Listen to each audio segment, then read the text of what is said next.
I'm not ready, but we don't have a quorum yet. The time is now 5 o'clock, and I hereby call this Finance Committee of the Flint City Council to order. Roll call, Madam Clerk. Mr. Alamin? Present. Dr. Lewis is not in. Ms. Johnson is not in. Ms. Priestley? Present. Ms. Winfrey Carter is not in. Ms. Burns is not in. Ms. Mashat? Present. Mr. Pfeiffer is not in. Mr. Jarrett is not in. You have 3 members present. We have the 3 members present. We need 5 for a quorum, so we will wait until we achieve quorum to resume.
Madam Clerk, we now have 8 members present. Could you please call roll?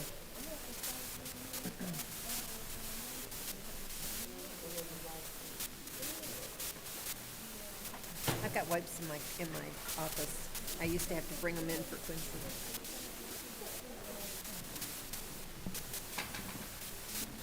I need to get my phone. Okay, it is 5:12 PM, and we will redo the roll call.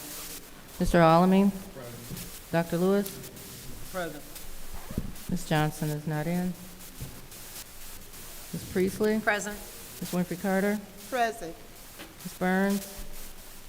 Present. Ms. Mashat? Mr. Pfeiffer is not in. Mr. Jarrett? Present. You have 7 members present. We have 7 members present. Reading a disorderly person's city code subsection. Any person that persists in disrupting this meeting will be in violation of Flint City Code Section 3110, disorderly conduct, assault and battery, and disorderly persons, and will be subject to arrest for a misdemeanor. Any person who prevents the peaceful and orderly conduct of any meeting will be given 1 warning. If they persist in disrupting the meeting, that individual will be subject to arrest. Violators will be removed from the meetings. Are there any changes, or additions? Are there any changes, or additions? I am adding a 15-minute special order at the end of the agenda for discussion on an update of the 2025 audit. Madam Chair, Yes, ma'am. since we're not going to have the other 2 committees, I would like to add a brief update about the water testing on Brownell.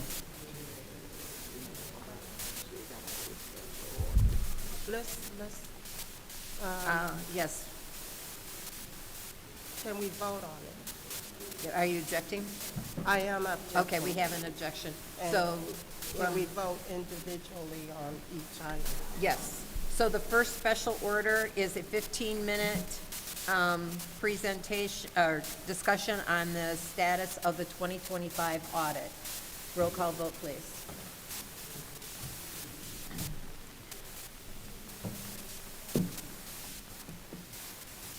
Mr. Alamin? This is a vote on adding the discussion, the special order for the audit on the agenda.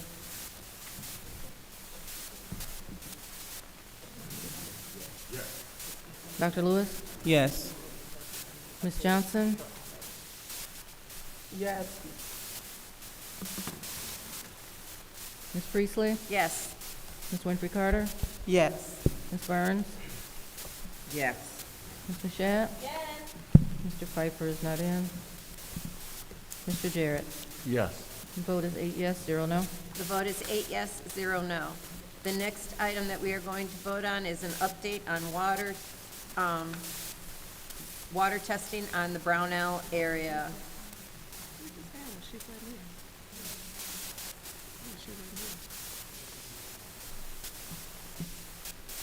Go ahead and vote. And this would be at the end of the agenda as well?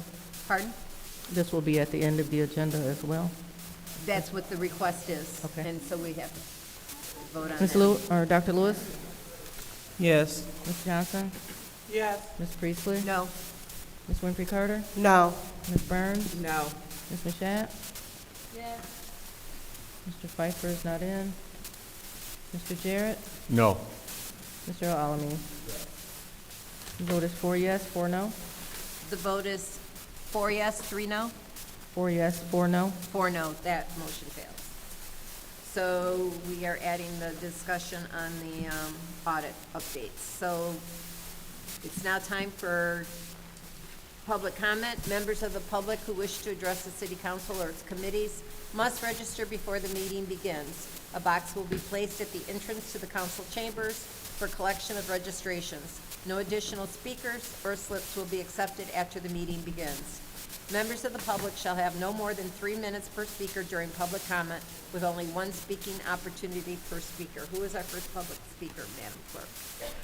First speaker is George Bowden.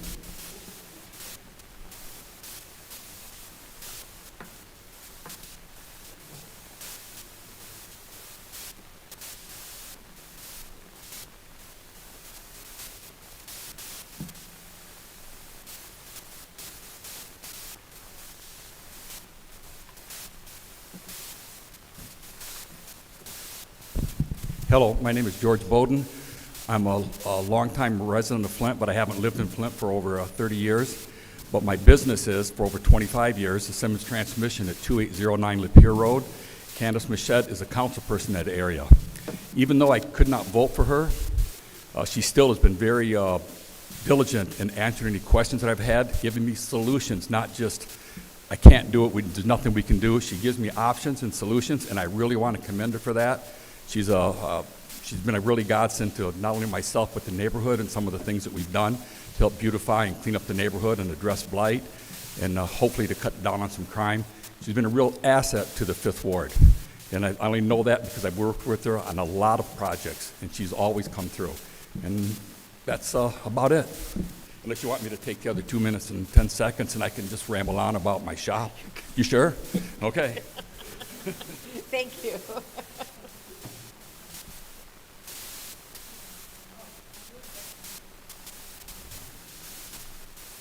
Next speaker is Michelle Young.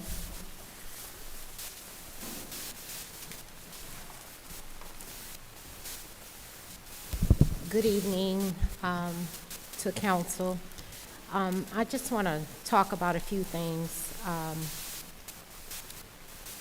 I had previously asked about the water, the amount of water funds that we received as residents of $1,000. And I was very disappointed that one of the council people said there's nothing they can do. So I am asking the president of the council, I don't think you were here that day, and the vice president, especially the vice president because she deals with water all the time, can you collectively as a group be a voice for us and not always say it's something you can't do? It wasn't you two, but the person that said it, it was nothing they could do to be a voice. And what I asked is, can you, on behalf of the citizens of Flint, ask for the interest so that we can get more funding for the losses that we took? Collectively, 1 through 9 ward, if the president and vice president could lead that effort, we would appreciate it as a citizens of the city of Flint who were personally damaged by the water.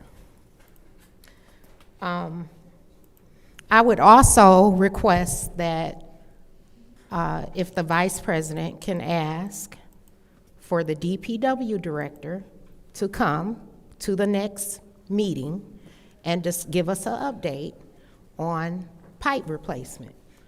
We haven't seen the DPW director. I think he make a lot of money. Everybody know about when the meetings are. We discussed that a couple of weeks ago when we were held to a higher standard that we should know what time it is. They know what time it is. They're in the building all day. It's posted everywhere. I would like to meet the DPW director and see how well they're doing in that department. ARPA, I know a person said that they don't have any updates on how much ARPA is left. Well, I thought the ledgers were very important, like the categories that you guys put stuff in. So, President, I'm asking if you could hold the finance chair accountable for giving us an update with, since she meets with the city of clerk, the finance department, if we can get an update. Are you guys getting 30,000 more in each ward? And if so, what do you plan on doing with it? Be inclusive. Don't sit back and not include the deaf community. Remember, that's still on the plate. And debate. Anybody running should debate.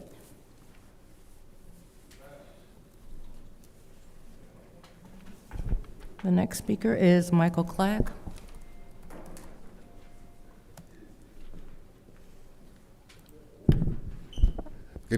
Good evening, Council. Michael Clack, 2nd Ward. Just like to remind the residents that on January 1st of 2027, that the state of Michigan is going to start collecting income taxes from the city of Flint.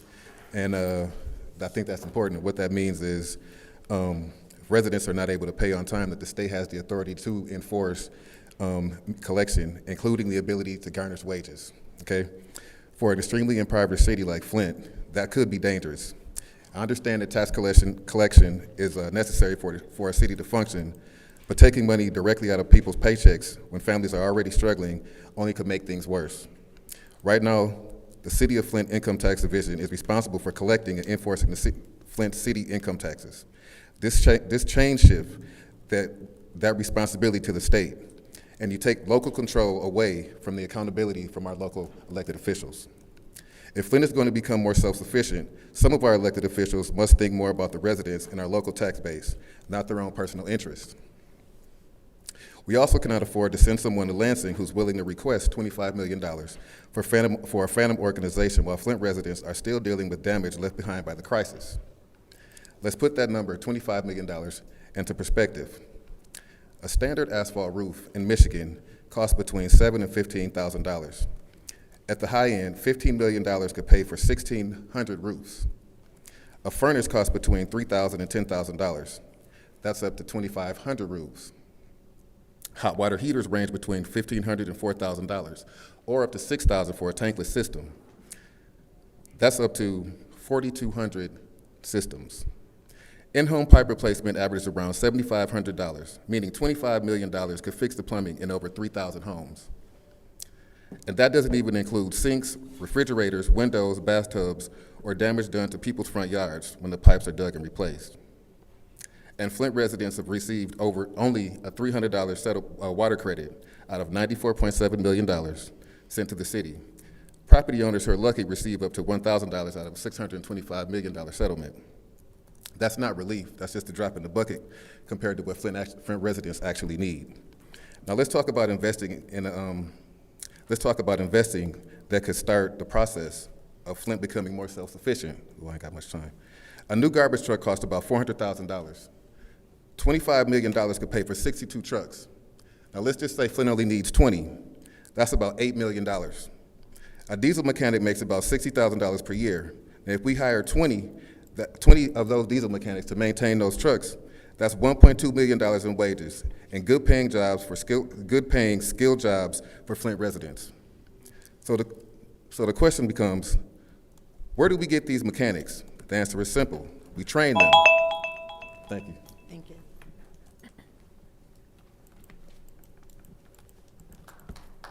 The next speaker is John Baker.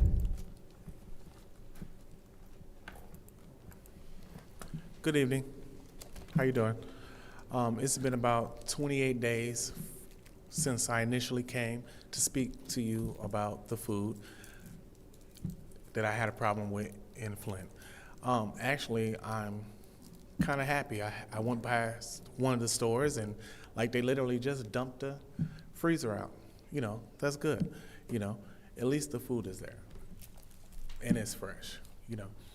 I've talked to Ms. Mouchant. Everyone's given her praise today.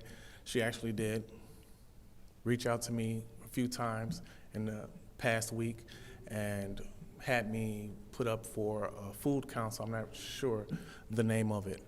I just wanted to be like, you know, I'm here. I'm trying to make it known and give people a better or easier way to make a complaint, because it was 3 weeks before I actually heard about MDARD. It was a city attorney last week that really had me going there. I've done that, made the complaints, and pretty much done everything that you suggested that I do. You know, I appreciate the help that I've been getting from people individually here, phone calls and stuff like that. And just wanted to let you know that whatever you need, because I'm reaching out to the Mott Foundation, and I've went out to the North Flint market and checked them out and talked to them, and had some people that are willing to come together to like try to do something in the immediate right now. I know things are gonna take like maybe a year or more to get something actually done, or some rules or regulations put in place where, you know, things can actually be, a change be made.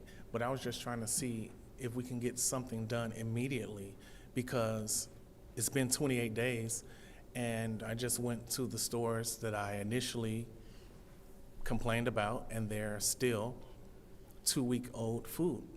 I have Mrs. Priestley. I was talking to Ms. Mouchant at the end of the meeting last, off the record, and you said, oh, well, those photos that you gave us, they didn't have any times. You could have took those photos anywhere. I talked to the reporters, and they're going to email you with the digital timestamps so that everything is up to par, because that's what you ask. It makes sense to come with solutions when you guys ask me a question instead of just coming and yelling at you.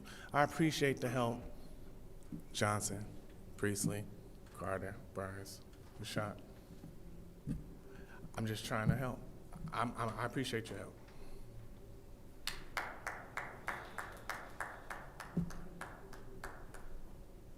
The next speaker is Rich Jones.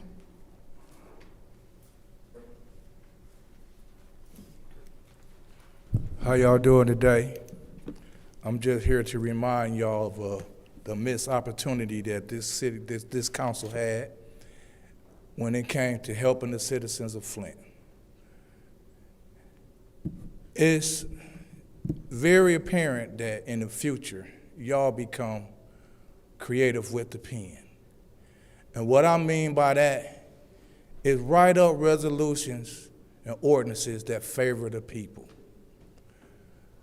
A request that was made after a conversation with the late Eric Mays about how much money it was going to cost to stabilize the water fund, the amount was $21 million. The amount I brought up was 22, because 22 just sound better. How many times did I get ignored when I said that? Dan Kildee, I'm gonna say that again very loud. Dan Kildee, the one who wrote up what was then called the pandemic relief. You could have stabilized the water fund, took that extra money, and put it in the general fund. Think about some of those people that lost their homes because of the water bill. And the council person that's not here, he made a reply, the last one to reply. It was about as stupid as the other one when they said tell the people to call in and get in line with the whole county with the 411 on Wednesdays. But he was like, well, they go 11 million deficit every year. That means I brought that up about 7 years ago. So we like 100 million short in the water fund now? I don't think so. But if you would have zero balance those people water accounts, set up something in writing to where they wouldn't have to owe $2,000 and $3,000, $4,000 in water. That's just one thing. Please, if any of y'all, and then let me say this right quick. Since you're not going to be on council, go ahead and get a Northwest Food Plaza their money. It don't make no sense how we have helped so many people, but we can't help ourselves. If it go wrong, it go wrong. Look how many choices was made that went wrong. Give us a chance to do something wrong. You hearing this man complain about outdated food. North Flint Food Market don't got no outdated food. Go back and give them man to give them their money. Thank you.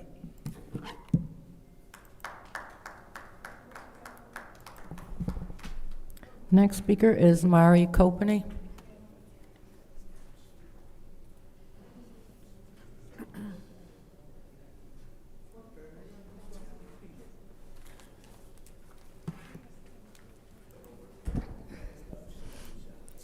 A few days ago, a Facebook page titled Good News Daily posted an AI image of a faucet with water flowing into a cup. It reads, Flint, Michigan has officially replaced all 11,000 lead service lines. After 10 years of activists refusing to give up, every home now has clean water. A true victory for the people power.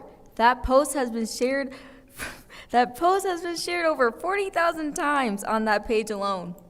But if you open the comments on that post, it's full of residents explaining the current state of their water. Not a single person from Flint on that post said they were celebrating that the water was fixed. And it doesn't take a rocket scientist to know that the water still isn't fixed. And it hasn't been fixed for 4,304 days. The only local leader that commented trying to correct the misinformation was Delrico Lloyd.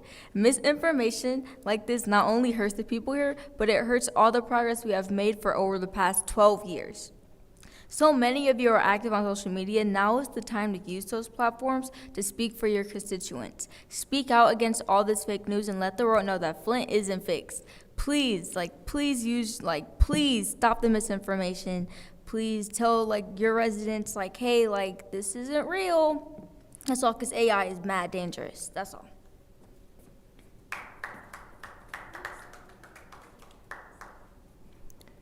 The next speaker is Micaiah Owens.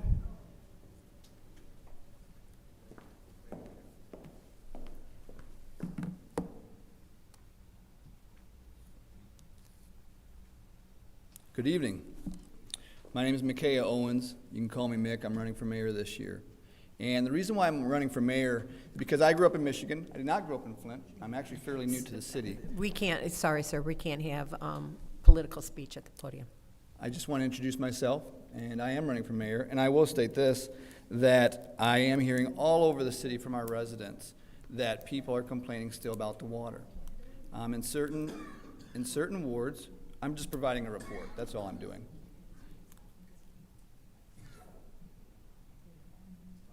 As long as it's not political Sure thing. campaigning, you Nope, can go ahead and just speak. providing a report. That's all I'm doing. Yeah. So as I've been meeting with people, there are a couple frustrations that I'm understanding from our residents. One of which is the water, which I do believe, just personally, not as a campaign pitch, but just personally, we need to put the water issue to bed. When people are calling with complaints, we got to address them. We need to fix them. And there's a lot of complaints in different wards. Now, I'll be honest. In my house, I've never seen discolored water. In my house, I've never had smelly water. But I have friends in the 2nd ward, I have friends in the 6th ward who complain of those, even recently, and their pipes have been changed. As to the water, I think that some people take the approach that it's all bad. Honestly, I'm not an engineer and I haven't done the deep dive research on it to know. I need access to all the documents, and I don't have that. But what I do know is when we have residents complaining of discolored water or smelly water, at the present, those complaints need to be taken seriously. People don't complain to the government. They don't show up to meetings just for fun.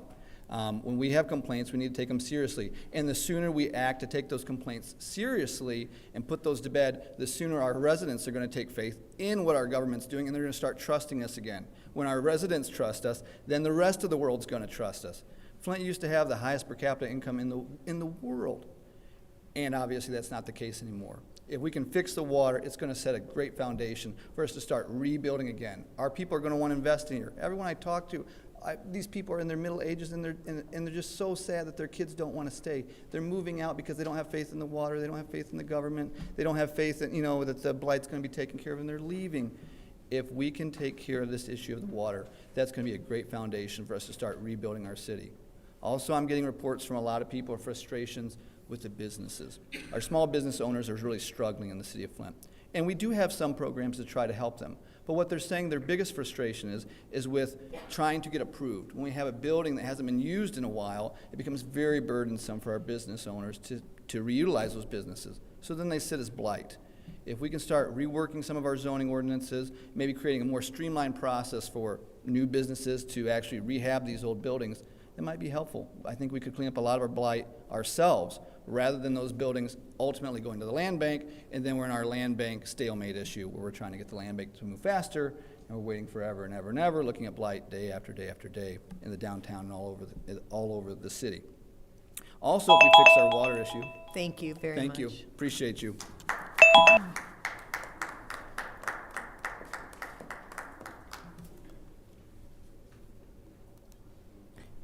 Okay, and before I announce the last speaker, I just want to point out to the public that we only have one meeting scheduled for today. The other 2 meetings were canceled due to the lack of agenda items. The last speaker for today is Ezeal.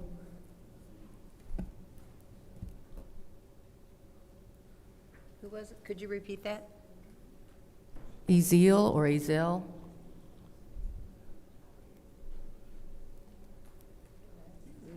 Do they have the last name? There's only one name on this slip, and it is Ezel, E-Z-E-L-L. Okay, seeing how there's no movement towards the podium, we'll go ahead and do council response. Madam Chair?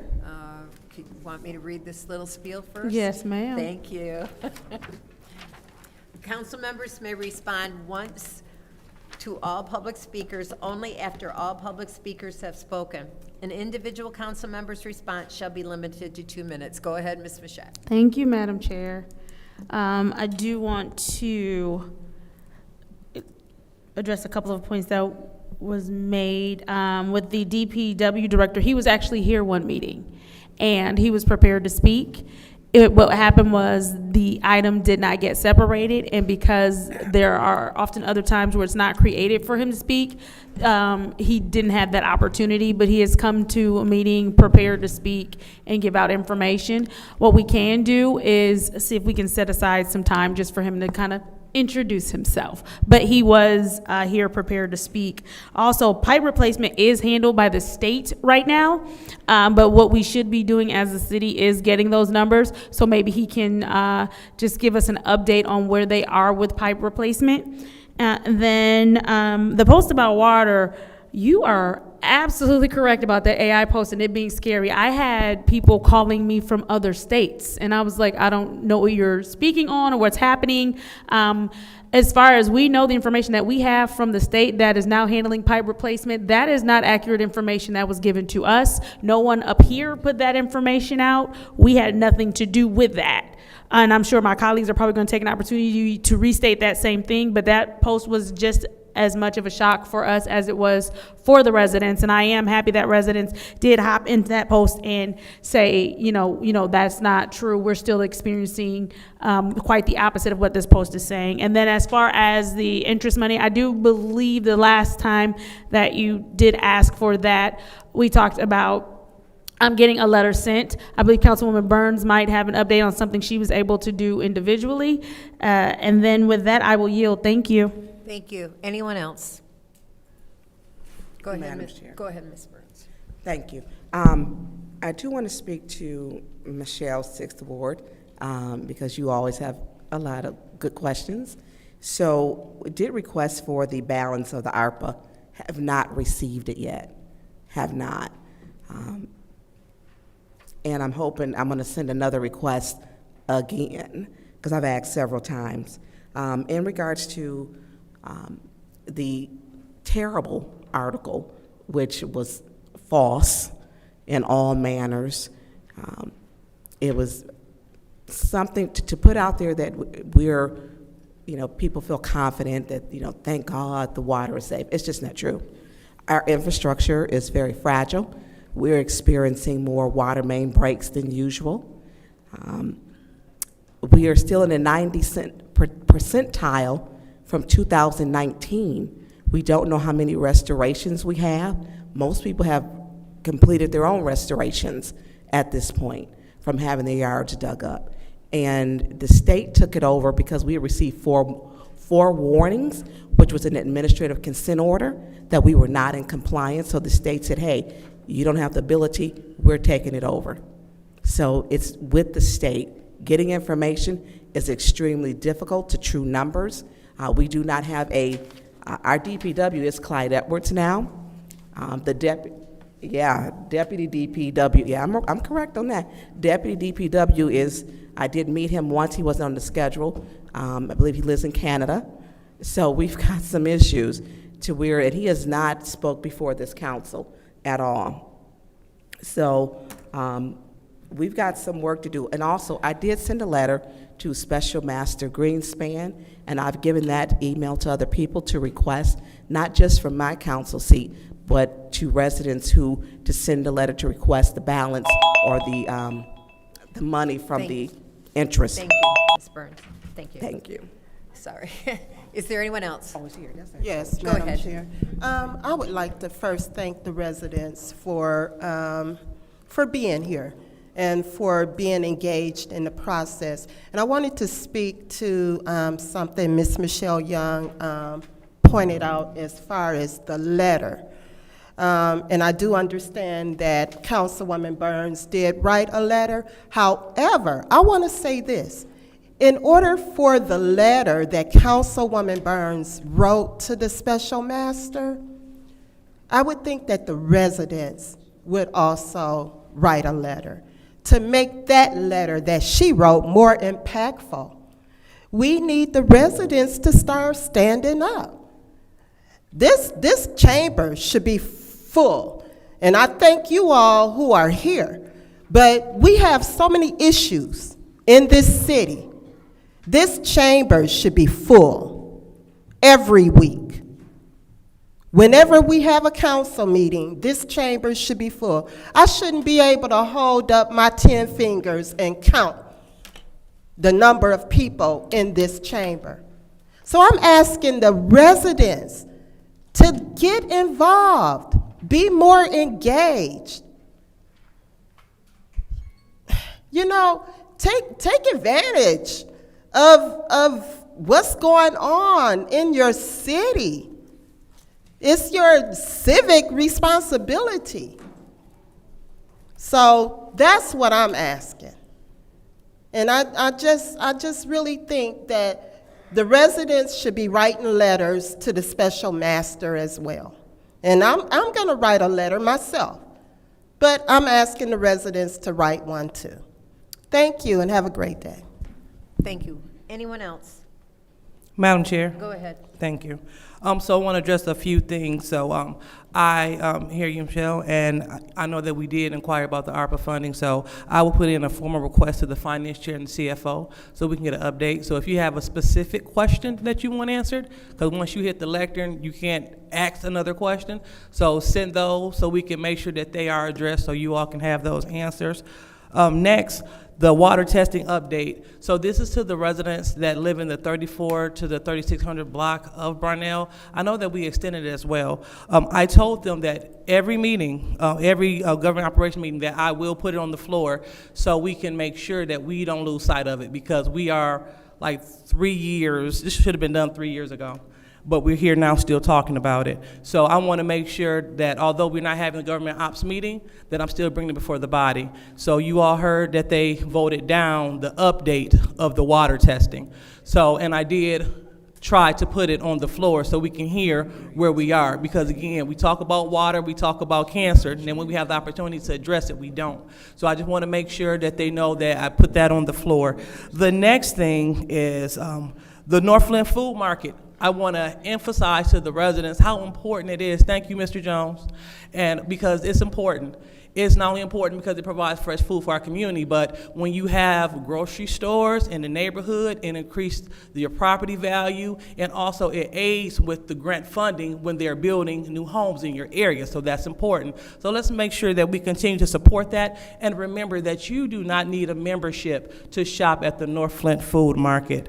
And I will also add that I am working on, it was someone else's response, I kind of lost it. But just in all transparency, we want to make sure that we are transparent and that we are working on your behalf. If not, we shouldn't be sitting here. So thank you for your time. Is it held up at the North Flint Food Market? What? Is it held up? What? Anyone else? Anyone else want to? Anyone else for council response? Seeing none, I will go ahead and take some time. I want to speak on why I voted no to have the discussion on the Brownell Boulevard water testing.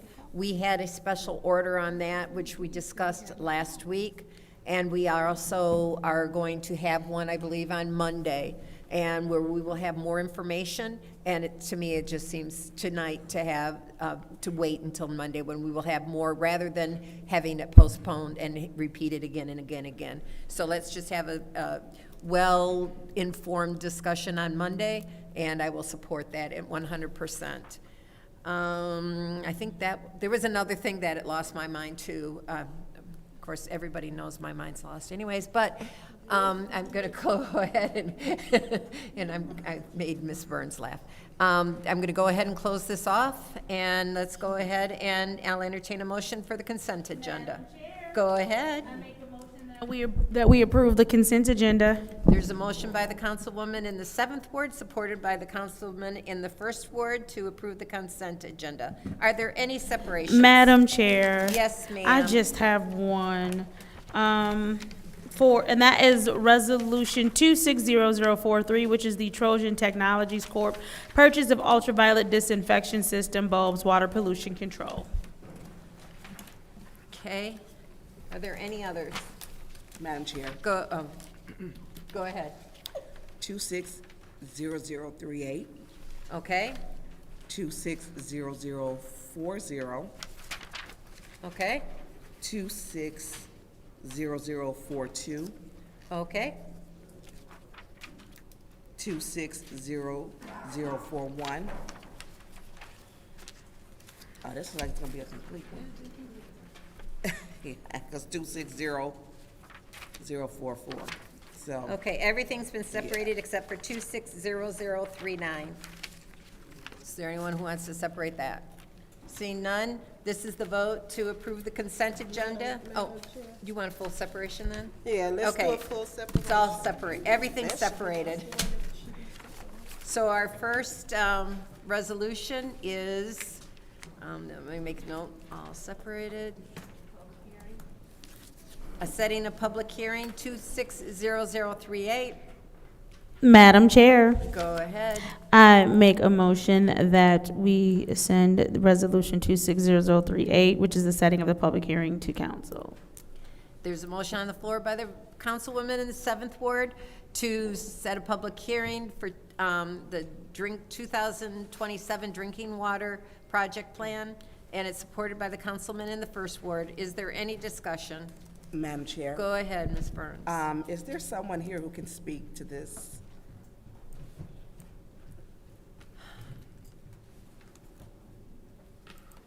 Do we really gotta wait for him to take off coats?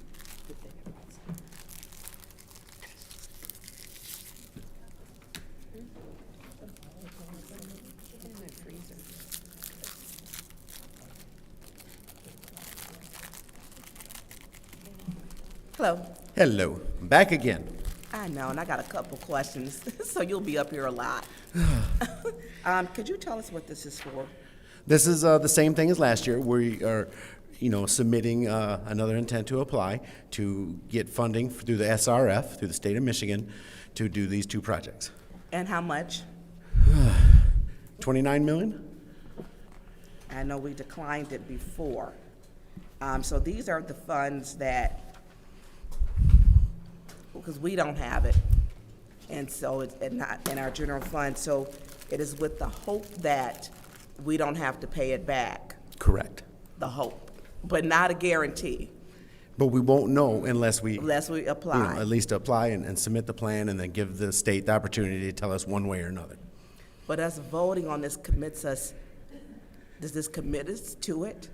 No, it just commits us to being able to submit the plan to the state of Michigan. And they won't accept it unless you all are on board with that factor. Okay, so the 29 million, and what's the two projects again? The Torrey Road and the Northwest Transmission Main. And is that a combination for both of those? Yes. Okay, and have those been out to bid? No. Now, So it I've could done, be- surveys, I've paid a Okay. company to do a survey on the Torrey Road to determine what it needed to do, what we needed to do there to restore it, to bring it up to today's standards, and a rough cost. Okay, so look, it'll be probably some change orders or something coming. What all needs to be done on those separately? Okay, so Torrey Road was as a booster station that boosts pressure for the west side of our distribution system, Miller Road, Ballinger Road, and that side of town, the hospitals. It was built in 1954. Nothing has been done to it till about 2015. We did replace a couple pumps, but it wasn't with the engineering firm or nothing of that nature. It was just a pump company with their own little engineers. They installed two pumps and they're not working. We have had problems with them, and we have to baby them along, and they do not produce what we need them to. So that's why I paid Tetra Tech to do a survey to find out exactly what we need. on that project. So the replacement pumps aren't working? And I mean, they're running and they're supplying power and pressure, but it's just not quite enough. And if So we it's dial not them up to enough. do it, they overload and trip out, and they say they weren't spec'd correctly. And so when were they changed? That was 2012, 2013, right in there. Okay, so 2012, 2013. And that was just, putting 2 new pumps in an old building. Everything else is still old there, still 1954 vintage, all electric, everything. So what would be the new modifications? To take that building and blow 3 of the walls out, make them a little bit bigger to accommodate 2 new pumps, 2 new, more efficient pumps. Okay, what about the other building? Is it Torrey Road? I'm sorry, and what's the other? So the other one would be the Northwest Transmission Main. That is a large steel water main that leaves the water plant and it transmits water all the way to West Side over on DuPont and Mackin. It was an old steel pipe. When it does rupture, it's usually a catastrophic event. It ruptures in a big fashion, the whole seam will blow out. So where that's is why it's that been at? on the list. I mean, can we? So it goes down Stewart. I'm not a distribution guy, so I can kind of give you a rough estimate because I've heard them talk about it. It leaves the water plant, goes down Stewart. It follows along the old Buick site, so it goes parallel with the old Buick, and then it just snakes its way all the way over towards West Side, over off of DuPont and Mackin Road. So we had a reservoir over there, so that was a big transmission main that took a lot of water over to there, and it supplied Buick too. Yeah, because that stops over, is it behind Old Northern, Mackin Road area? I couldn't tell you. I just know it's. Can you get me a map of that? Someone should certainly. have it. Yes. If I'll you get that could to Clyde please tomorrow. Send me a map or share with the colleagues too, so they would have it. Because I know that water is stagnant over in that area at times. So with the pump producing, carrying it across town, I do know we had issues. Also, that in my time, is automatic flusher on Concord. Do we replace that? Oh yes, we can. The Have we? Concord in Winona. Yep. Yes. That's my time. Thank you. Anyone else in the first round?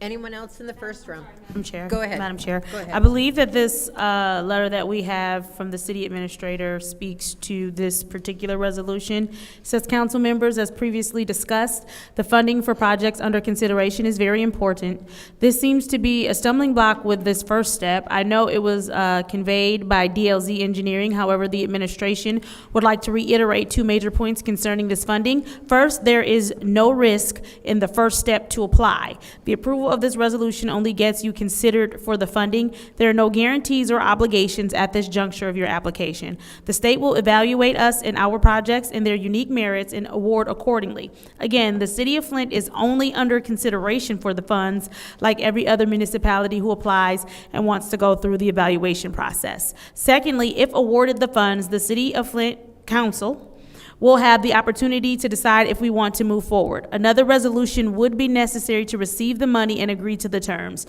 Once again, we encourage the passage of the resolution to place us in the pool of potential municipalities to be considered for project funding. It appears that this is our best opportunity to fund these important projects and avoid relying on other resources. I did want to read that, and that was respectfully submitted by our city administrator, Mr. Clyde Edwards. So just going back to what you said, Mr. Dungia, this is just simply the first step to see if we will, 1, even be considered, 2, if we do it, and then 3, it comes back to council and for us to decide, depending on the terms in which it is granted to us, whether or not we will move forward. And so what we're looking at in front of us right now is just simply a public hearing to say, hey, may we apply, correct? Correct. Okay, thank you. I yield. Thank you. Anyone else? Anyone else in the first round? In the second round? Go ahead. I figured. Is Miss Yolanda Gray, I believe I saw her. Is she back here? Yeah. I know she does the county. Are you asking for her to come up? I'm asking her to come. She was. Thank you. Come on up. Real quick, Ms. Gray, what is the probability with us getting these loans as we put them in that they may be forgiven? Do you happen to know? What is your professional opinion? I can speak in past instances when we have applied for loans, we have been forgiven. However, I can't tell you the percentage, but How many loans this is for two, how many, well, this is one for 29 million. Are there other loans along the way? Because this is a part of the administrative consent order, am I correct? yes, to complete these projects, yes, there are. So we have to complete them. Yes. Are we behind deadline completing them? No. No. Okay, was there an extension granted? No. Not for these two projects. No. They No, realized that's they were the gonna be big- long-term, high-money projects, so they did slate them to the end of the ACO, and they give us time, so 2027. Okay, but the ACO wasn't supposed to be, I know we don't have the funding. Not for these two projects that we don't know. And so normally, are there any other projects in that ACO that we have to have? I don't have my ACO with me. Are there any other projects that we'll have to apply for funding also? No, these are just the two major outstanding projects right now. Okay, and so if we apply for this, it just approved or not approved, and then it comes back to city council Correct. for final approval in the form of a resolution. Correct. If we take on this loan and the $29 million responsibility, that the residents will definitely be talking about, do they want to take that on? Now, was this supposed to be covered with the WIN fund? Northwest Transmission Main was a portion projected to be, but as time went on with the service line projects and other things, there wasn't enough funding, so therefore Eagle allowed us not to continue to. So I know we went over, there were a lot of change orders. They stopped. We had, I think, 4 times deadlines in court. And so now we have to fix them. It's in a document and ordered by the judge, and that's what, I need to read my order, my consent order, because I know these projects need to be done. And we did not have the funding. We were change ordered to death with the service lines by certain companies. Correct. I mean, by millions. And when this is now running over on a project that should have been paid for, but we did not have to be done at the time. Thank I you. yield. Any other discussion in the second round? Any other discussion in the second round? Seeing none, this is the vote to send Resolution 260038 to council. Ms. Johnson? Yes. Ms. Priestley? Yes. Ms. Winfrey Carter? Yes. Ms. Burns? Yes. Ms. Mashat? Yes. Mr. Pfeiffer is absent. Mr. Jarrett? Yes. Mr. Alamin? Yes. Dr. Lewis? She is not in. The vote is 7 yes, 0 no. The vote is 7 yes, 0 no. That will be sent to council. Thank you. Thank you. The next Thank you. resolution is 260039, Grant for Auto Theft Enforcement Program, Genesee Auto Interface Network, and to amend the FY26 budget to include the grant. Is there a motion? Madam Chair. Go ahead. I make a motion that we send Resolution 260039, Grant Auto Theft Enforcement Program, Genesee Auto Interface Network, amend the fiscal year 26 budget to council. There's a motion on the floor by the councilwoman in the 7th Ward to send 260039, supported by the councilman in the 1st Ward. Is there any discussion? Madam Chair. Go ahead. Through you, Madam Chair, I want to find out who could speak to this resolution. Is the chief back there or the deputy chief of police? Mr. Encliffe. Come on And up. I'm going to ask while you're walking. I had a question. I was looking at the grant totals, 41,681, and the city's match is 70,000. Well, roughly 71,000. Why is it that the city's match doubles what the grant is? So I'm not sure, so my name's Angela Amerman. I'm not sure why we only got 37% this year. Last year was 60%. Okay. I'm not sure, that's just documents that we received. So I don't know. I if mean, ma- did anyone reach out to ask that question, that particular question? It wasn't just the Flint that was affected by that. It was anybody that was involved with Gain. So we've had this grant before, right? Yes, ma'am. How many years? Off and on, probably 10, 12, maybe more. Okay, so, of the prior years, do you know what are the outcomes? Do we have any outcomes? It's outcomes As far as, huh? Outcomes as far as what? As far as, the grant, you Well, got this grant before, right? Correct, And this is for auto theft, right? correct. So, have we noticed, have we seen that auto theft is going down? Is it decreasing in the city or increasing? What are the outcomes? It's a day-to-day struggle with auto theft. I mean, they don't have that many investigators actually at Gain. So, I mean, they're constantly working and dealing with different auto theft rings that pop up and doing the investigation. So this grant is to fund someone to actually take on this responsibility, right? Correct. And that's for one person. Yes, ma'am. Will that be enough? Is it ever? But, I mean, in order for the program to be impactful, we would probably need to have more officers on the case.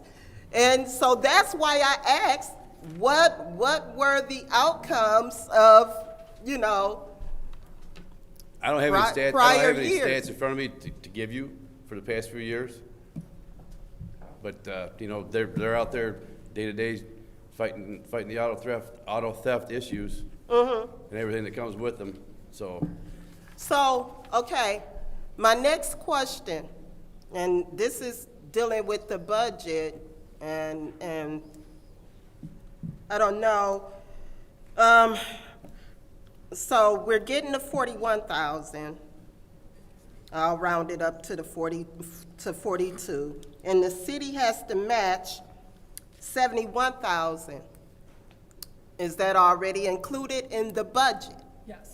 Yes, that is included in the police budget. It's already in our budget, in the police budget. Yes. So we don't have to worry about that. Okay, that's all I wanted to find out. Thank you, Madam Chair. You're welcome. Any other discussion in the first round? Madam Chair. Go ahead. So I do have the stats for you, Deputy. So it is down. On your crime comparison, it is down 7.69%. So that is your latest one that was. Yeah. It's not great, but it's good. So, but I think it was up prior. And so we know that as people get employed, not employed, or lose employment, and summer months, it'll go up. Maybe the freezing cold weather has helped. Well, I think some of it has. So, do you know how many cars we have stolen annually? No. Okay, is there any way we can get that number? Like, it's not on the crime stat report. How soon you want that number? By Monday, is that possible? Yep. If we can get it by Monday, I would like to see, and this would only employ one person? Correct. Is that with benefits? Full-time, part-time? Full-time. Okay. Yeah. Okay, thank you. Any other discussion in the first round? Any other discussion in the Madam Chair. first? Go ahead, Mr. Jarrett. I just want to, good evening. I just want to make sure I'm sort of clear. So the total project includes staffing for a City of Flint officer in this effort? Correct. And that's one person? Correct. What and maybe I'm just reading into this wrong. So is this Genesee Auto Interface Network, is it a true network of other agencies within the county Yes, that are sir. working together? Yes, sir. Okay, so there is some leverage of resources in that regard. And we just got that there's a reduction of 7% in thefts over a small window of time. For Monday also, is it possible to get a larger picture of the impact of this program? I don't know if where you would go for it is to the GAIN program for their statistics to find out, okay, how is it impacting the community at large? And then if they do target in specifically for Flint, because, yeah, to think one person in the city is like, wow, that's... Well, they all work together as a team, so I'm not sure how many other departments are, 9 total. There's a total of 9 working throughout the, okay. And that's departments. I don't know for each agency, I don't know how many. It's, How many they one. have? Oh, it's one, okay. Okay. And you say we've been in and out of the program for Well, several... I've been here since 2021, and we've had somebody in GAIN the whole time, so I can't speak for consistently before that. Okay. But I know working in the area that the city of Flint has had somebody in GAIN pretty regularly. If by chance the funding for GAIN was lost, the $40,000 part, how would the city go about, or do you think we would go about making sure we still have that person there doing that same job in that same way, and we just have to find the money somewhere else? Well, I think if we lost that money, I think GAIN wouldn't be around. That's what I'm saying. If GAIN weren't around, how, as the deputy chief, police chief, how would you think we would respond as a department to ensure or make up some other, just cover the auto theft concern in a different way? We definitely have to do it a different way. Okay. We have to use our resources here. Like, we only have one detective assigned out there right now. Okay. So that, I don't know if that one detective would just go back into regular operations or just focus on stolen cars. There's, as one person. So and maybe I'm taking liberty with what I'm thinking, I'm hearing. What I think I'm hearing is you believe there's definitely a need to have someone focused on, or a detective focused on auto theft. Correct. Okay. All right. If you can, what you can provide for us by way of those numbers, Monday would be great. I would appreciate hearing more about that. I yield. Thank you. Anyone else? Anyone else? I'm going to take a couple of seconds. For those of you who don't know, the NSOs, our neighborhood safety officers, are one of our first lines of defense. They often find the stolen vehicles abandoned across the city. Do we know how many they might have found in the last 12 months? Just out of curiosity. That would probably be on our NSO stats, which we haven't received for last year yet. Okay. Okay. That was that was one of the things that I wanted to say. So is there any discussion in the second round? Yes, Madam ahead. Chair. I forgot my train of thought. Going back to the impact, is there any information about the other GAIN grants that we received, about the outcomes? Do we have any? You mean what other jurisdictions are getting? No, I'm talking about the city of Flint. We've had this grant before, right? Yes, ma'am. Yeah. So do we have any information that talks about the outcomes? What did we find using this money? I thought that's what. How did it really help? How did it really benefit the city?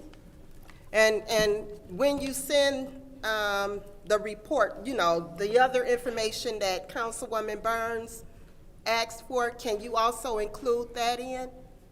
Also, I was noticing, so the grant goes from October 1st of 2025 through to September 30th of 2026.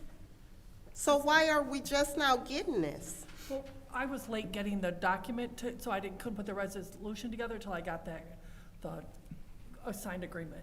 So once we got the signed agreement, we were able to create the resolution. That's why it's just coming now. Okay, so do we already have someone in the position? Yes.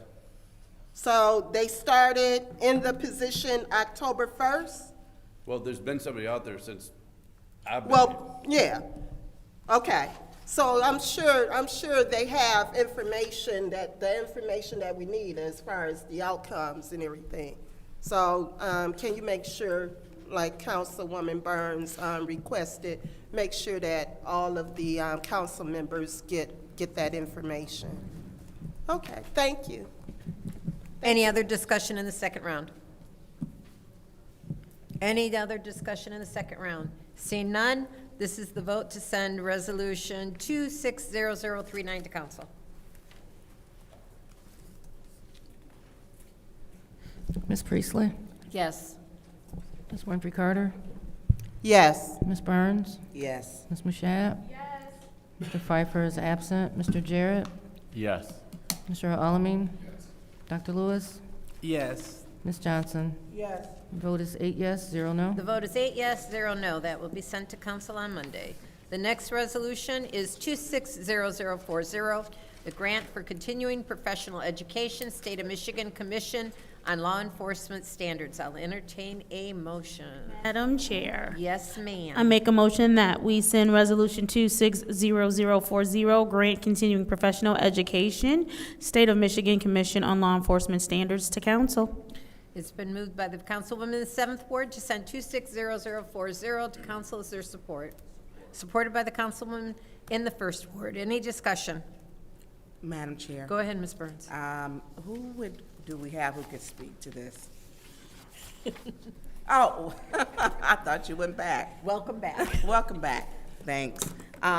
So what type of training would this be? Is this continued education for the MCOs? Correct. Okay, is it any specific or just a required?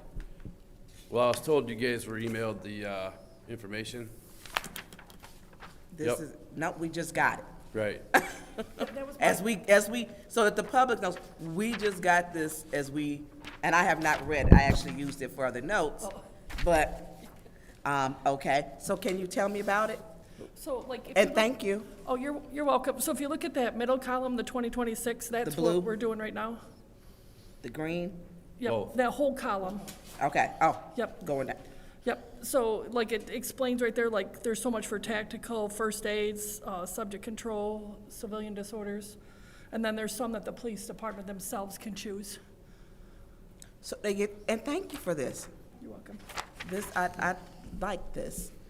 So this states that it says, no less than 8 hours shall be completed on MCO's recognized tactical operations training.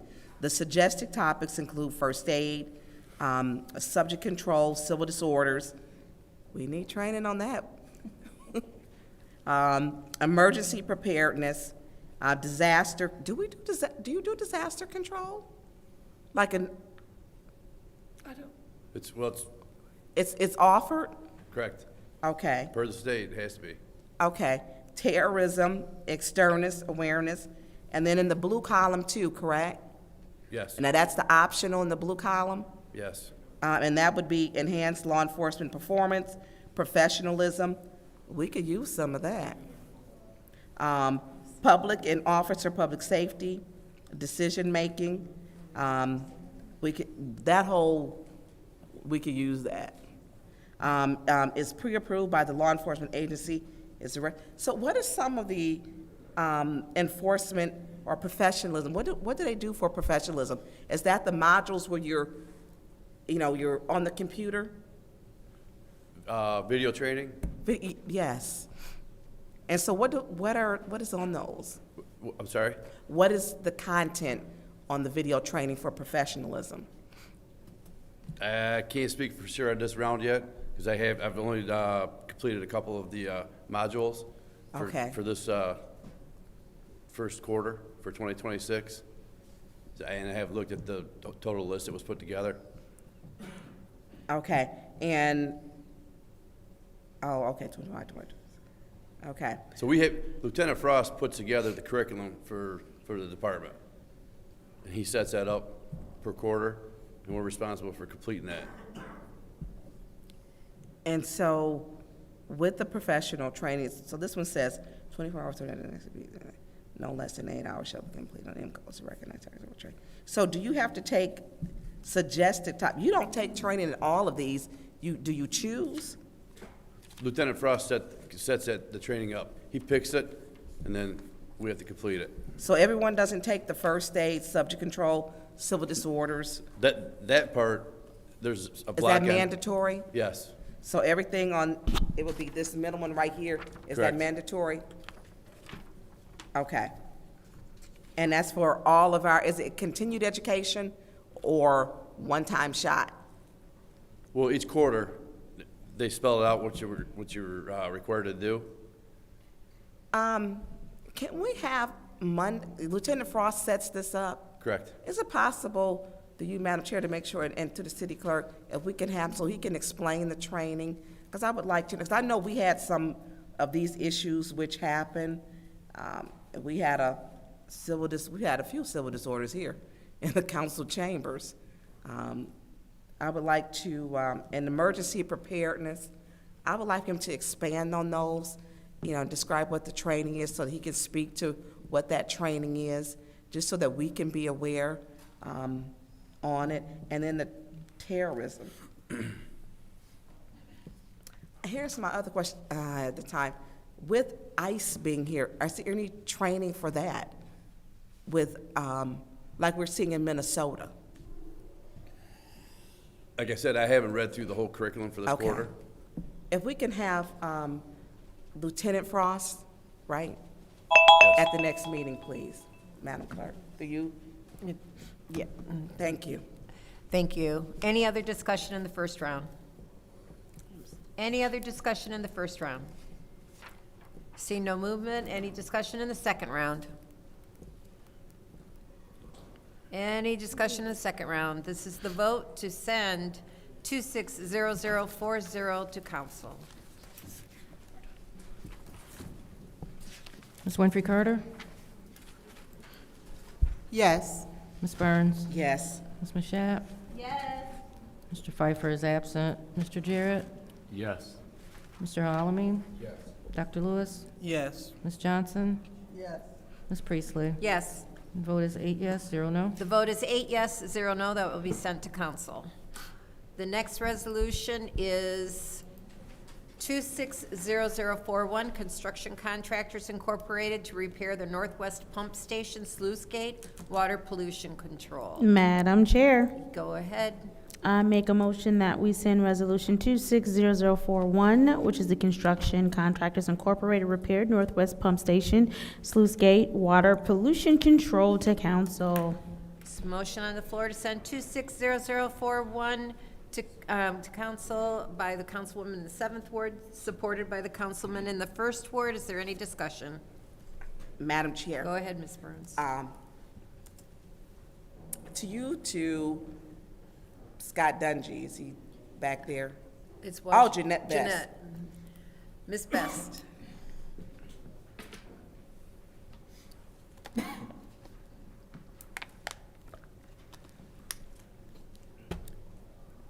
lose so much time with the walk down. You lose 30 seconds. Yeah. All right, Ms. Best, I'm gonna get started because we've already lost 30 seconds. How are you today? Good. So that station, that received the overhaul, am I correct, not too long ago? Yes, we did some work there, but we did not do anything to this is the influent gate, the gate that lets the water come into the pump station. It is going to be so hard to hear you, and I apologize.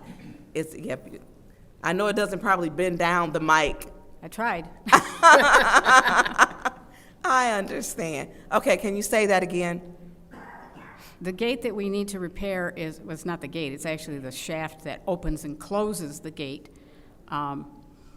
is the gate that lets the water come into the pump station, which we did not include in the rehab that we did to the pump station. We replaced the pumps and did and valves and things like that in the pump station. So that the other components were replaced, Right. but the shaft was not replaced. Is there a reason why it wasn't replaced? Was it?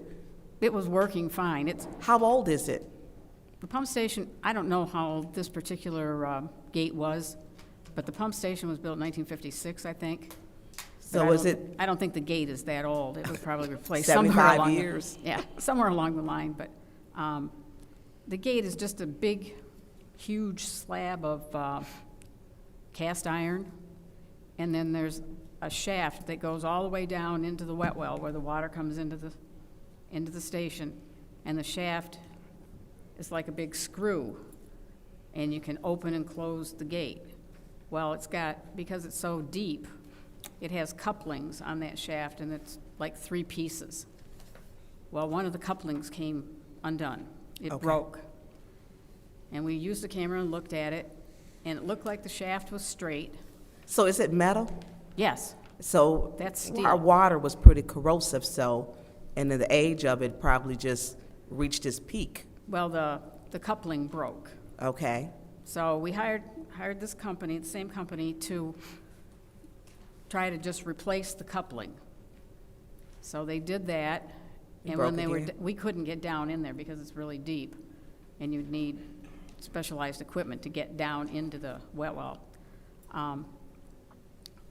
When they tried to couple the 2 pieces back together, they were offset. So the shaft itself was bent. So is it propped open now just to? They used a big piece of equipment and pulled it open and then fastened it open. Is it temporarily. forced to stay in one position now? Yes. Are It's we just- breaking any? It's held up with like come-alongs, big nylon straps. So it's Yeah, rigged so it's- up? Yeah, it's rigged up so that we could properly use the pump station. Because before that, we had to bypass it. Okay, and how long will this, this is like an emergency though. Well, we thought we could get it fixed, but yeah, we'd like to get it done as quickly as possible. Yeah, if it's got straps, the coupling's broke. Yep. And nothing's working, and we don't know the exact age of it. No. The And- station is, you said in the 50s? Right. When it was built? Mm-hmm. And so to get the gate, and now it's propped open just so it'll function. Right, Is there just so any this- danger with having it left open all the time? Well, we'd never be able to do any maintenance work on the pump station itself because we can't shut off the flow to it. What pump station is it again? It's the Northwest Pump Station, which is on site. It's a little pump station that takes in the northwest flow from the Yeah. northwest part of the city. Yeah, my part. Yeah. And so how long will it take for them to repair this? I think we've already ordered the parts. Okay. So it should take probably a couple of weeks. But For they're them gonna- to repair it? Right. Can they repair it in this cold weather? Yes. We can gotta do- ask. You can do anything in the cold weather if you have to. Okay. I will, I yield the floor. Thank you. Thank you. Any other discussion in the first round? Any further discussion in the first round? Seeing no movement, any discussion in the second? Madam Chair. Go ahead. So when this is repaired, so it's just the shaft? Right. But with it being the date, the age of the other parts, are we looking at that? Has it been inspected? Yes. So it's just the shaft, everything Just else? the shaft, right. Okay, because right now we're rigged up. Yeah, this, So- it's a huge cast iron gate. Okay. So they last forever. It's just the shaft that goes up and down did not. Yeah. Okay. All right, thank you. Thank you. Any other discussion in the second round? Any discussion in the second round? Seeing no movement, this is the vote to send resolution 260041 to council. Ms. Burns? Yes. Ms. Mashat? Yes. Mr. Jarrett?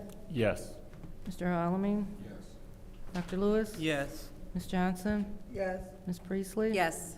Ms. Winfrey Carter? Yes. The vote is 8 yes, 0 no. The vote is 8 yes, 0 no. That will be sent to council. Our next one is 260042, change order number 1 for Paladine Inc. Polymer Water Pollution Control, and I just covered the thing up. For the water, let me get to the right thing, for fiscal year 2026. Is there a motion? Madam Chair. Go ahead.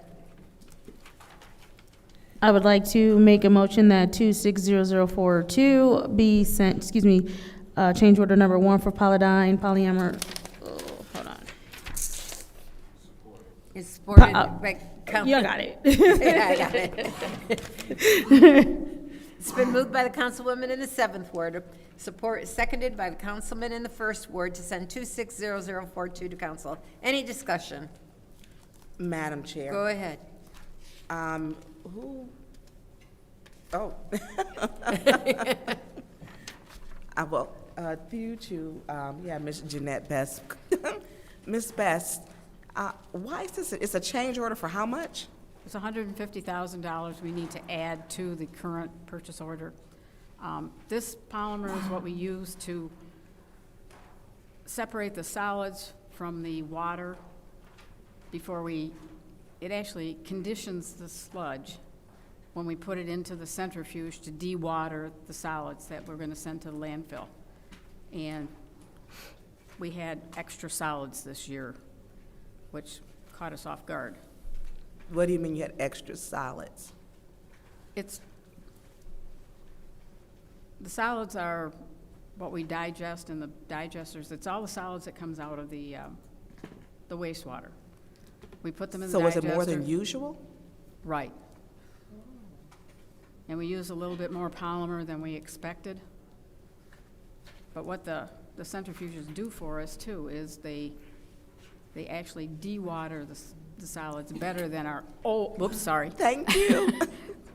They dewater the solids better than our old filter presses, and we were probably basing the cost on the filter presses, which doesn't use quite as much polymer, but leaves the solids much, much wetter, which means we're paying more to haul them to the landfill because we pay by the ton. So for every % solids water you can dewater, you can save a lot of money. How many more tons of solid did we have? We generally treat about 7,000 tons of dry solids. And if we're more, what was like the increase in solids? I don't really have that number. We just had more. We had more. We had more, okay. Well, we had to do extra runs, we knew that, because normally we run 5 days a week, and we were running an extra day quite a bit. Oh, wow. So. Okay. Thank you. You're welcome. Thank you. Is there any other discussion in the first round? Any other discussion in the first round? Any discussion in the second round? Any discussion in the second round? Hearing none, this is the vote to send 260042 to council. Ms. Mashat? Yes. Mr. Jarrett? Yes. Mr. Alamin? Yes. Dr. Lewis? Yes. Ms. Johnson? Yes. Ms. Priestley? Yes. Ms. Winfrey Carter? Yes. Ms. Burns? Yes. The vote is 8 yes, 0 no. The vote is 8 yes, 0 no. That will be sent to council.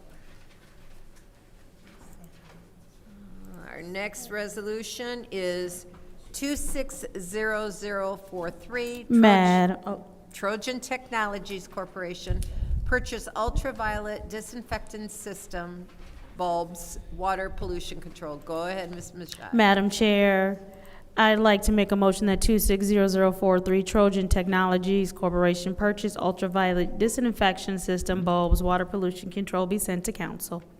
There's a motion on the floor by the councilwoman in the 7th ward, supported by the councilwoman in the 1st ward, to send 260043 to council. Is there any discussion? Madam Chair. Go ahead. Thank you. Through you to Ms. Best. We're almost there. You really should. These last couple were you. Thank you so much. Just a couple of questions. We need to replace 192 bulbs, correct? Correct. All right. And what's the shelf life of these bulbs? Well, we're going to put them in service. The life expectancy of these bulbs is probably about 4 years. 4 years. And we've gotten 5 years out of the bulbs that we have. What happens is they tend to lose their intensity, and the intensity is what disinfects the water. So, Right. Could you give as best as you can a technical explanation for what the bulbs do and what specific water we are disinfecting, as well as the permitted values that we're trying to stay within? okay. We're required to disinfect the treated wastewater before we discharge it to the Flint River. So this is, after the water's gone through the whole process, the last step is to disinfect it, so that we don't put fecal coliform in the river or any other. Fecal coliform is just an indicator organism. So this is to take care of all the pathogens that might be left in the water. And our limit is 200 colonies per 100 milliliters. 200 colonies? 200 colonies per 100 milliliters. Per 100 milliliter, Which okay. is a quarter of a cup. And that's a 30-day geometric mean, which means we could have numbers up and down all over the place, and then we average them out using a geometric mean. And that's a monthly geometric mean. Our counts right now are generally less than 10. Okay. So we're doing a really good job. As I said, the lamp expectancy is about 4 years, and we've had these in service for 5 years. So the cost, this is the first time we've had to replace them. We put them in service in late 2020, 2021. The cost is about $44,000 a year, which is pretty cheap compared to the chlorine that we were spending a whole lot of money on. The thing about chlorine is that it's a hazardous chemical, very, very hazardous. And not only did we have to have chlorine on site in 1-ton cylinders, and we would keep probably 8 or 10 of them on site at all times, we also had to have a dechlorinating agent, which was sulfur dioxide, which is another really hazardous material. And we keep 6 or 8 of those on site all the time. So this is a safety issue. If you looked at the affected radius around the wastewater plant, if we had a major leak in the chlorine system, we've got McLaren Hospital, there are 2 schools, Right. we've got several housing developments all around us. It would have been a major, major disaster. You would have had to evacuate a whole lot of people. Besides that, it's just hazardous to work with. Is there some sort of trigger or warning that happens when the bulbs are losing their strength? Yeah, we have, there's monitoring that tells you what the strength is and how they're doing. It tells you if one of them burns out or, one of them loses its intensity. So they're monitored continuously. Okay.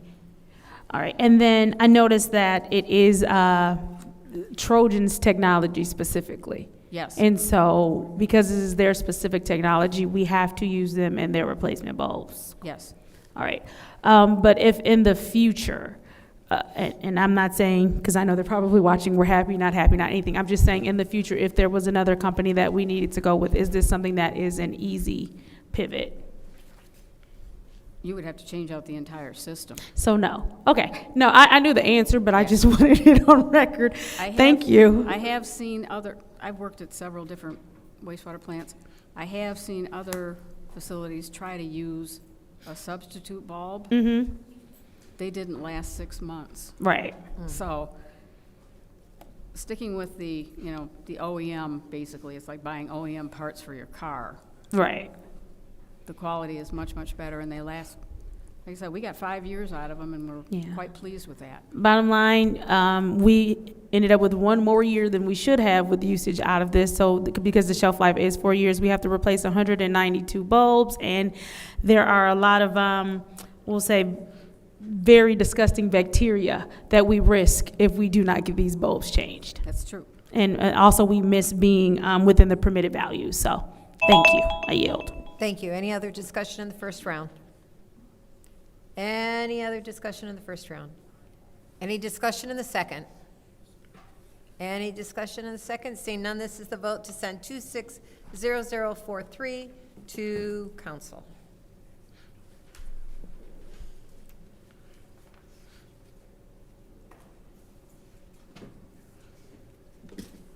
Mr. Jarrett.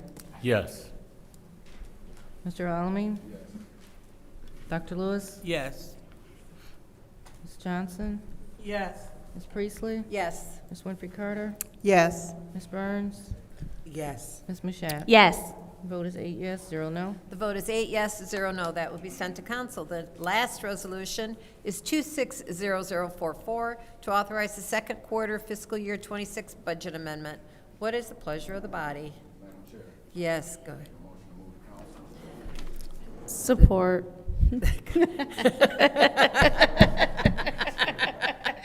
Thank you.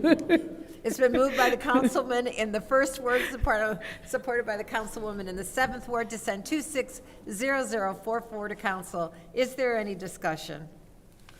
Madam Chair, they're Go. already walking up. They're ready to go. Yep. Amanda, what is this budget amendment, and how are you?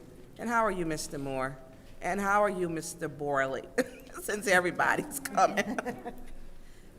What was your first question? What is this? This is a budget amendment. Yes, for postage. For postage. Yes. How much is postage going up? It's in the, Yeah, in the notes, it went up like another 5 5 cents. cents or something like that. Yes, it keeps going up, and we are sending out more mailings as well, and this is more to get to where our budget was, what we asked for originally. So you said it's more than what, Yeah, our budget, The way that the budget was originally adopted, we had last year's postage number, and we need to update that for this year. oh, so in the budget you used last year's, We requested this amount originally, but we adopted last year's budget for this year. for 25, we and did that's 25. causing a problem for postage this year. Okay, so when we passed it, we did the prior year 25, fiscal year 25 budget. We didn't do 26, and there's a 5 cents increase in postage. Yeah. On everything. Postcards. And you use all of these? yes, Okay. yes, because when we send out like shut-off notices, we use a letter, not a postcard, so the postage is more.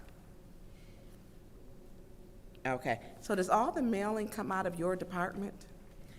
A lot of it does. I mean, they do have us mail it for them because we do, we have a printer that can send it out for us, so it's a lot of it is going out through us. We are doing those backflow preventer things now where they have to do that every year, or, once every 10 years per household. So we're having to send like 2,800 letters a year. We're starting that up, so it's going to come through my office as well. Because you have the machine or whatever to do it. Well, we're probably sending those out to the printer, but if not, my office usually will do it on our own. But if we can have the printer do it, we will. So does the mayor's selective birthday cards come through your department? No. No. They don't? I never get one. and I vote. What department does that go through? Mr. Moore, you should know. I believe that goes to the mayor's department. Okay, every resident should get a birthday card from the mayor. Not just if you're a registered, but I'm a registered voter. I don't get one. You don't either? You're not on that list? Okay. All right. Thank you. Thank you. Any other discussion in the first round? Any other discussion in the first round? Any discussion in the second round? Any discussion in the second round? Seeing none, this is the vote to send 260044 to council.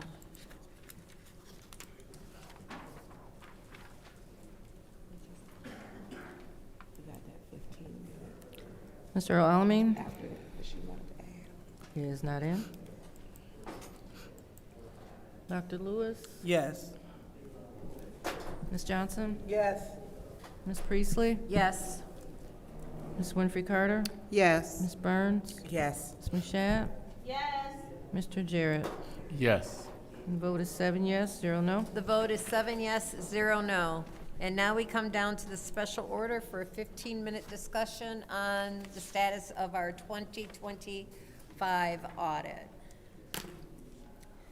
So on Monday, I had a conversation with one of the auditors on to the status. Mr. Moore and Paul and I met with them about a month ago, and I had asked to have an estimated time as to when the budget for 2025 could be completed, since at that time our 2024 had not been received yet. And I got him to agree to the end of March, kind of tentatively. And, but then we found out that the Flint Housing Commission had not had their audit completed, that they were having trouble getting an auditor. So they're going through the process. It looks like we are going to have an auditor for them, but our audit will be later than March, and it was due December 31st. And I wanted to update the council so that there wasn't any questions, and that the council knew that I was keeping track of what's going on with our audit. All right, does anybody have any questions? Mr. Moore is still here. I asked him to stay. I do. For Mr. Moore or for myself? No, Mr. Moore. Mr. Moore? Because I'm very well aware. And Paul, can you come up? Yeah. So I'm going to start. So the Flint Housing Commission is having problems with, they have a board member who was removed, voted, and they gave a letter to ask Mayor Neely to remove her. She's still showing up to meetings even though she was removed. At that time, it was $9,000 that was stated was diverted from, with the HUD funds to her personal account. Now that, yeah, Mr. Moore, I know if I've got it, I'm gonna give it to you if you don't have it. And then it was, I believe the Department of Justice or it was the FBI was looking at it, one of them. And that whole department, I believe, down there left, who was handling, it was the planning, a lot of that department left. And so she was given a repayment plan, which I asked, does Mayor Neely have the authority to give someone a $50 repayment plan on $9,000? I haven't gotten that answer yet, and I've been asking for that for months, at least 4 to 5 months. In addition, with the Housing Commission, those funds have went up to $41,000. So, and that was the last time, and still as they were looking into it. So they're gonna continue to have a problem with getting an auditor because they don't know how many funds were diverted, stolen, and I don't see how, because I've spoken with them at the Housing Commission, and it's affecting them with HUD. So who's getting them an auditor? I've been working with the Housing Commission, trying to help them find an auditor. Yeah, and it's hard, because they got monies that were stolen, and that total keeps going up. And we're working on it, and I'm hoping that will get that resolved shortly. But that's been a lot, we have been working on that. So it's holding up their funds. In the Flint Housing Commission, we have a housing shortage. And this is something that just grinds me, because here you have someone who was entrusted to serve on the board, diverted funds. Now it's holding up city business. Mayor Neely gives her a $50 payment plan. MLive writes an article about it, and she gets a $50 payment plan to pay back. That was only $9,000, which would take at that point, if we take the $9,000 and the $41,000, I think it would take like another, at $50, another 65 years to pay back. I mean, why are we, and here's the thing, why haven't charges, because I know you're aware, been brought against her? Do we know? Because now she's showing up for meetings.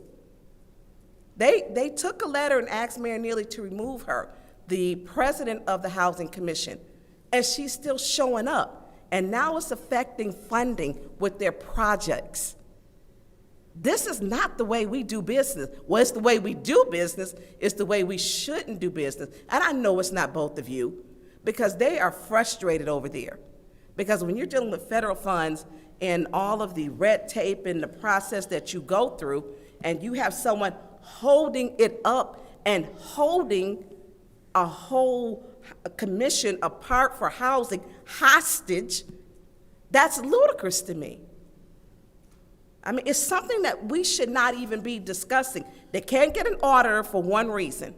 They don't know how much money is missing or stolen, and she's still showing up. That's a problem. Mayor Neely needs to answer to why he's giving her a $50 payment plan. This council didn't approve for her to get a payment plan at all. And through you, Madam Chair, to the city attorney. City attorney, you're new. I'm sorry, what is your name? Canberry? Canberry? Canberry. Thank you. Welcome. First time meeting you. I sent in a request, and I would like to have a referral because I've asked numerous times. Who has the authority to give a payment plan for theft? When not, at that point it was $9,000. Do you have the documents? Because I FOIA'd them. No, I don't have anything about. I don't Okay, have because anything really. you This may is not get a an housing auditor commission. because it's still going up. I don't know if you know that. Her total is still going up. Yes. Yes. And so I want to know who has the authority to make a payment plan with federal funds. I've never heard of this. And I keep asking, and things get stonewalled, and not because of you. I'm not at all. It's not. I know it's not you. But I would like to know, who does the mayor have the authority to give a person that has diverted funds, federal funds, to give them a payment plan? Where does that authority lie? Because if not, Mayor Neely needs to be up here asking where he's got the authority to give a $50 payment plan and is stopping and holding up their funding. We have all these, the public, and this is all public housing that is causing the problem with. This is their funds. And it's time for this government to stop playing games. You steal, you go to jail, as far as I'm concerned. I'm sorry, they've done the investigation. You take money, they ask, have the integrity to not even come to the board meeting. And you still showing up? I've never seen that, so if I can please get that, and if you can share that with my colleagues, because they're gonna have a problem, and they need renovations on some of these buildings. I mean, there's issues with them, and they can't do, which is gonna hold up our audit because of her. So now it's trickled down to the city's business because Mayor Neely's $50 repayment plan, and it's still going up. I yield the floor. Thank you. I want to clarify one thing, is that one of the reasons why they had difficulty getting a new auditor is because their audit, which held up our 2024 audit, was so bad and so incorrect that our auditors, when reviewing their audit, found addition errors that should have been done in Excel. And so that is one of the reasons why they are having trouble getting auditors. Is there any other discussion on this update? Madam Chair. Go ahead. This is one of those situations where there are a lot of things that are true at once. There have been some things that have been said today that I cannot confirm nor deny. I would appreciate you sending it. I think that there's just a certain way that things should be handled.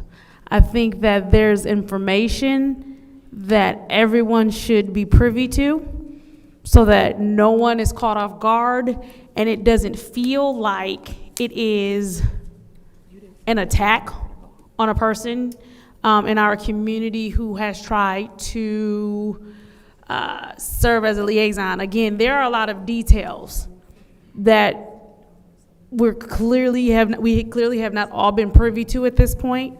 The conversation that I think we all had at the most is the fact that they were having difficulty getting an audit done. And it is my understanding that, according to what Councilwoman Priestley just stated, there is an audit that is going to be performed, or there's someone willing to do the audit. It was my understanding that that was the immediate concern. Am I correct, Councilwoman Priestley? Yes, ma'am. And so that immediate concern with the audit has been addressed. I know that in the past, audits have been difficult for them, and it had nothing to do with that particular situation. And I just would like to have more information before publicly maligning or crucifying someone. I think that, and again, I have no knowledge of numbers going up or more money being found. I have no knowledge of that. I would like to see the same information that my colleague has. She stated that she will get that to all of us. I don't doubt that if any of these things are true, let's be clear, then she is well. Go ahead. Yes. What's your request? I'm sorry, I'm not hearing.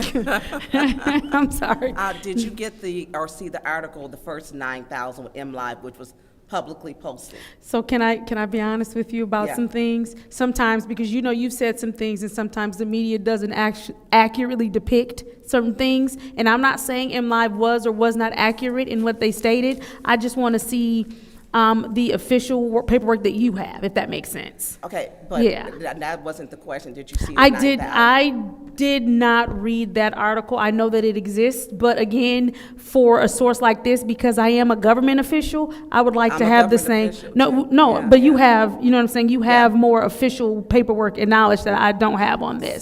So I would like that. I think that you should also reach out to the Housing Commission, because you can, as a government I've had a couple people reach out to me, and some of the things that you're saying to me was not related to me, not relayed to me. And so I just want, again, I'm not doubting what you're saying, and you said you will provide what you have. I don't have my laptop. I just would like that information. And again, no offense to MLive, they're journalists whom I'm sure. Let me finish this. Yeah. It's not just MLive. Okay. You can FOIA the documents like I did. They will get them to you. It was 9,000. Last time, a couple months ago, that's more than was what 41,000. This is improper y'all now. trying to cover, and I'm not going to do that. Whoa, not trying to cover anything. Because they in Who is a y'all? bind right now. No. She's not trying to cover anything either. She's they're in just. a bind. I'm just calling Robert's rules, and to your point of Yeah. information has gone beyond what was appropriate. Is there any other discussion? I'm still in the- discussing Oh, Judy, that's- and I go didn't ahead. have a Sorry. problem with her helping me. It's fine. So all I'm saying is I think that before we continue this particular conversation and go down this particular road, I think there's some information that we all need to be privy to and some documents that we all need to have so that we can all responsibly have a conversation about how we move forward and how we handle it, because there are some responsibilities that this council does have. And before we take any steps, we all need all of the necessary information. I yield. Anyone else? Madam Chair. Go ahead.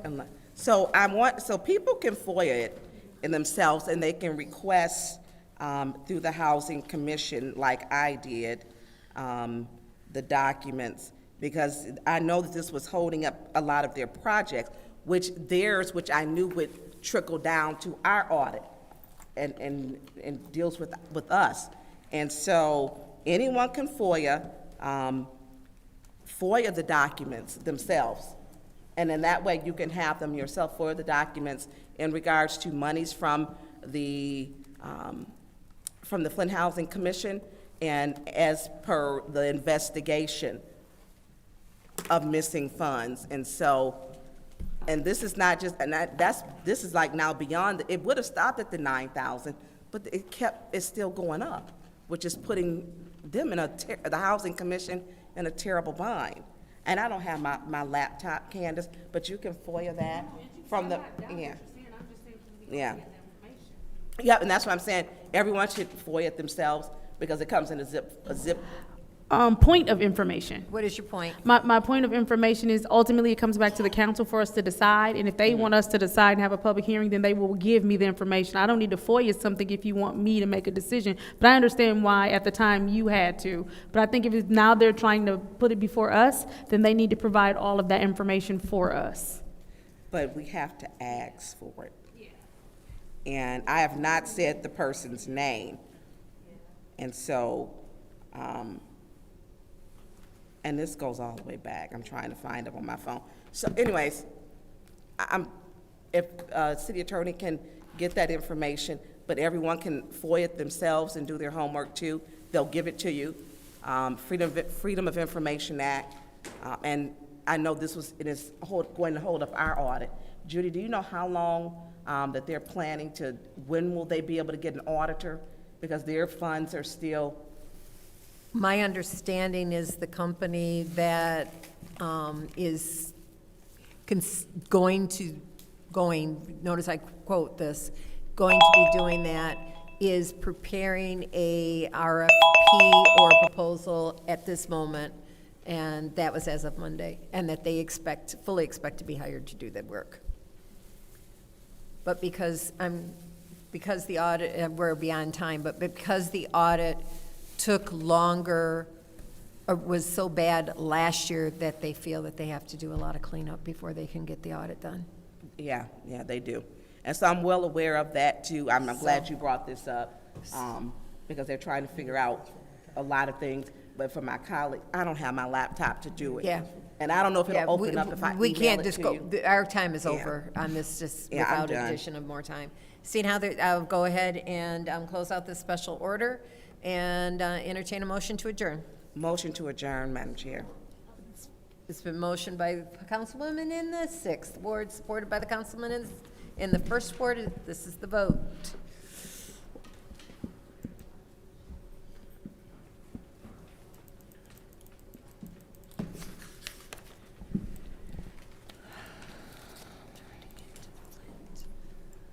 Dr. Lewis is not in. Ms. Johnson? Yes. Ms. Priestley? Yes. Ms. Winfrey Carter? Yes. Ms. Burns? Yes. Ms. Mashat? Yes. Mr. Jarrett? Yes. Mr. Alamin? Vote is 7 yes, 0 no. The vote is 7 yes, 0 no. This motion is adjourned at 7:01. I hate that guy. I gotta report a street light out before I go.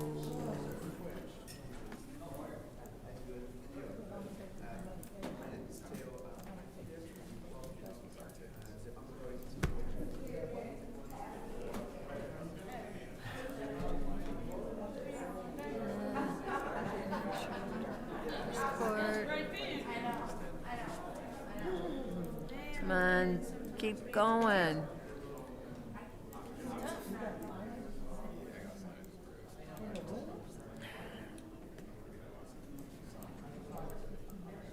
It won't let me go. How can I report?